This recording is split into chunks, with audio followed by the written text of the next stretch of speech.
In today's video, I'm going to teach you how to create privacy policy page in Dorik. By the end, you'll have a clear professional privacy policy added to your site using a simple workflow that anyone can follow. First, log into your Dorik account.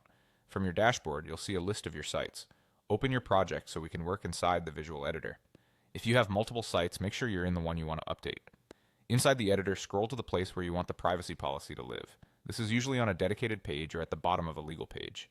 Add a new section. A blank section is perfect here because we'll bring in our own content. Think of the section as the space on the page where the policy will sit. Next, add a container inside that section. The container helps control layout and spacing. A single column container is ideal for legal text because it keeps content readable from top to bottom without distractions. Now switch over to an online privacy policy generator.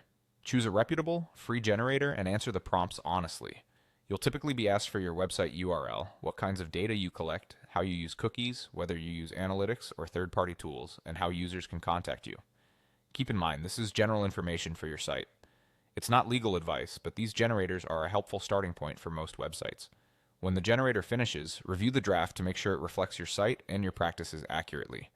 Copy the generated policy text. It's a good idea to copy it as plain text if the generator allows, so the formatting stays clean. Head back to Dorik, and inside your container, add a text block. Click into the text area and paste your policy. While you're here, you can structure the content using headings for sections like information we collect, how we use information, and your rights. Adjust spacing, font size, and alignment in the same text block so it's easy to scan on both desktop and mobile. Keep paragraphs short and readable. That's it.